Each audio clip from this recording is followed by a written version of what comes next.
Hi, everyone, and welcome back for another episode of Virtual Pizzazz for Teachers. I'm Brian Tarallo, and I'm here again with my partner, Rae Ringel, Executive Coach and Faculty Member at Georgetown University and the University of Maryland.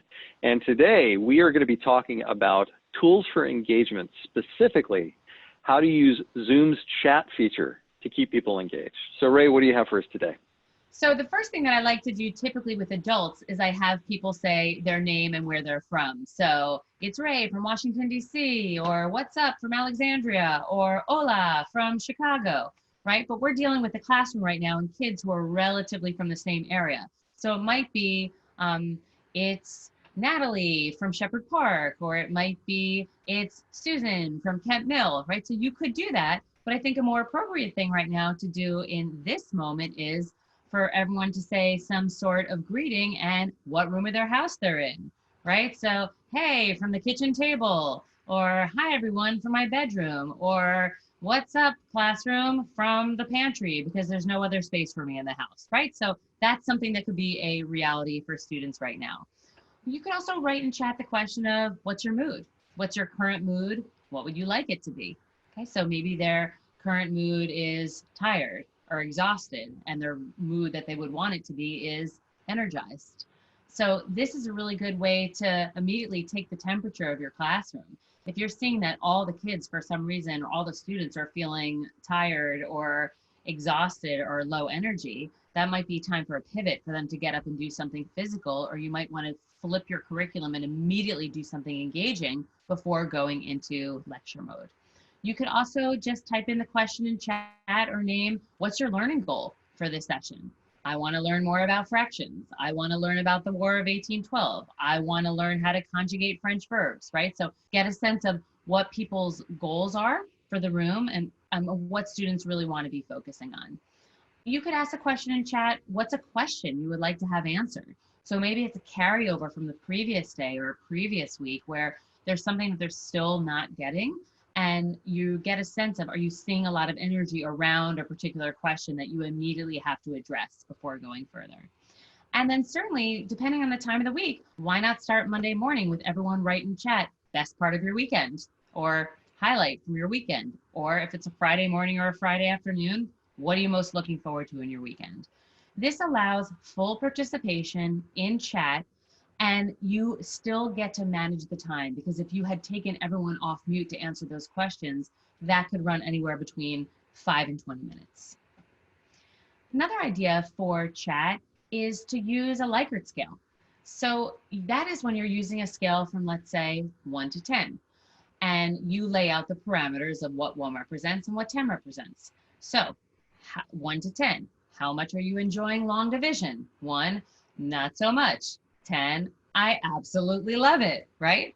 Really starting to read the room. 1 to 10, what's your level of understanding of long division, right? And you could do that from 1 to 10 in the beginning of the class, and then towards the end of the class, hit it again, 1 to 10. What's your level of understanding now of long division? Did their numbers go from a 2 to an 8? Did it go from a 9 to a 10? Did it go to a 2 to a 3? If most of them said 2 to 3, we might have to redo that class, right? So it's really giving you a sense of where people were and where people are. How about getting a sense of opinion or debate? On a scale of 1 to 10, do you side for or against Frankenstein's monster? 1, I am totally for it. 5, I'm kind of neutral. 10, against, right? That's a little bit more fun, and you're getting a sense of different opinions and different perspectives in the class.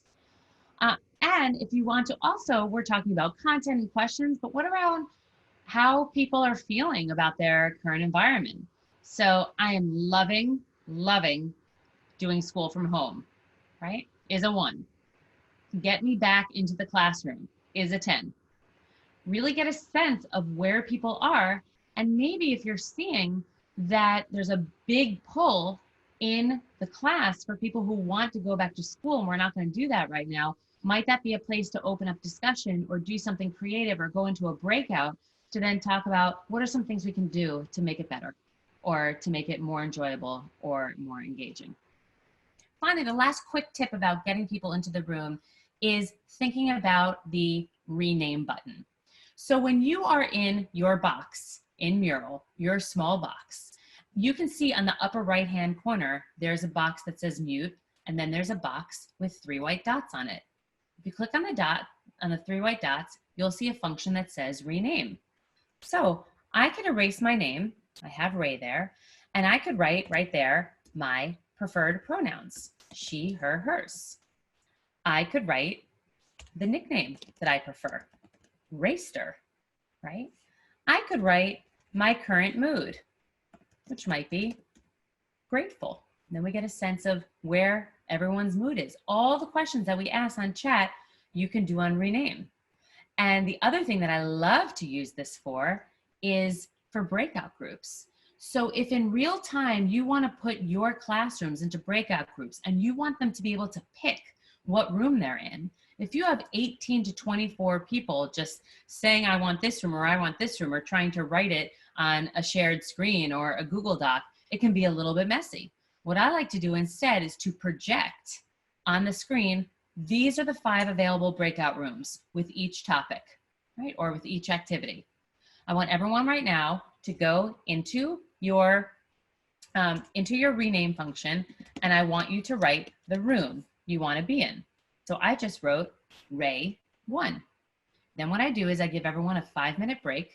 I go back, I read all the rename buttons, and I put people into the breakout rooms that they choose. Genius. One of our students taught us this. I like to think of this rename piece as the name tag you would wear in your room. That is the physical name tag you wear in the room. So use it, and use it often, and let people keep changing it, because it's a way for people to see everyone, and yet no one has to talk, and it takes barely any time. So those are a couple of quick ideas that we have for you on chat. There's many more, but go ahead and try these out, and please do let us know how it goes. Thanks again for your time, Rae. And to those of you out there watching these, thank you so much for all of the views. It's amazing how wide these have gotten out there. If there are any challenges that you would like to see us addressed in coming episodes, please put them in the comments below. And again, thank you for your time.